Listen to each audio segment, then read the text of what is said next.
This session will kind of cover an overview of the probabilistic T&D planning model, but it won't go into all the details of each individual option and each individual chart, but rather aim to give you a broader view of how the model works, what are the key components, and there'll be separate videos for each individual segment, so we can kind of walk through each of those detailed inputs overall, for example. So at a really high level, this is a tool that interacts between Excel, a bit of a VBA code, and essentially an engine for statistical analysis called Stata. And very simply opted to put the model in Excel because people know how to use it. And we automated almost all the components of it, so people don't need to know how to program, how to do the statistical analysis, but can essentially click buttons and get the results that you want out of it. Now, the key is understanding how to interpret those results and the implications of different levers that allow you to modify the project overall. At a high level, the key steps that are included in the model are load the model inputs. All that simply does is take this information, put it in a set of files that can be accessed by the statistical engine overall. And there's a key step, which is clean the data. And there's a lot of levers to help you clean the data and a lot of visuals to give you feedback in terms of whether the data is in good shape or not. A third piece, which is really looking at analyzing load patterns, historical load patterns, and then taking those analysis of the historical load patterns to provide some insights, and subsequently producing load forecasts. And likewise, there's a whole bunch of charts that walk through and provide you those forecasts and those insights. And the last component is really estimating the value and kind of looking at the valuation of and potential for T&D deferral, but also just the estimated value per kW year or kVA year. And we also included here a process that if you want to, you can click a button and it will produce a report. It's a bit more concise than all of the charts and results that we have in the model, but it works pretty well. Now, all these buttons work sequentially. So essentially, if you change the model inputs, you need to reload them. And you may need to walk through each of the different steps to make sure that there is no gaps in the analysis.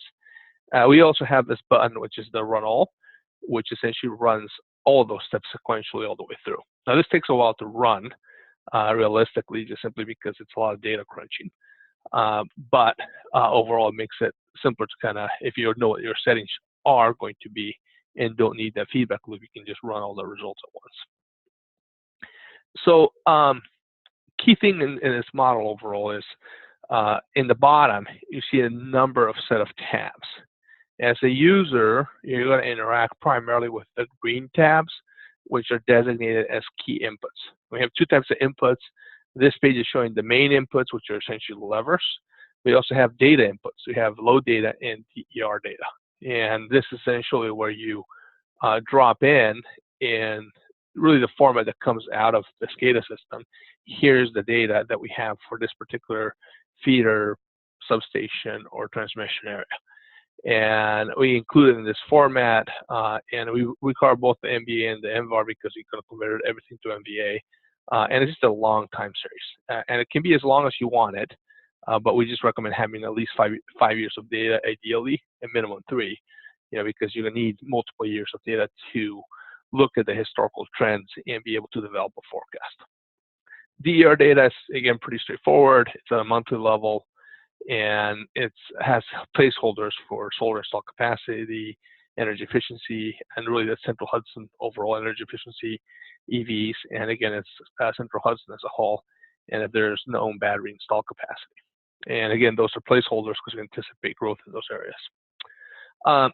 The blue tabs are essentially results in either resulting graphs or resulting data sets that come back and to provide feedback to you, the user. So it essentially ranges from having clean data.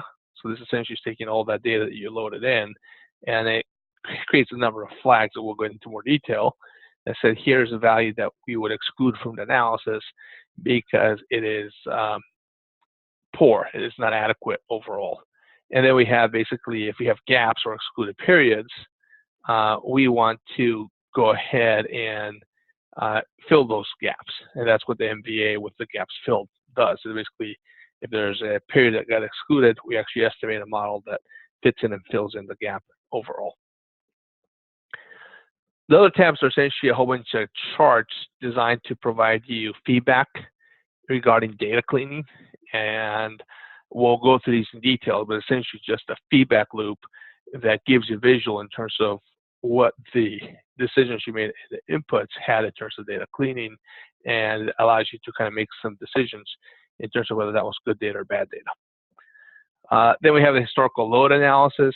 Again, it's a series of tables and charts designed to provide you some history regarding the loads that we're looking at in terms of peak loads, weather sensitivity, load duration curves, etc.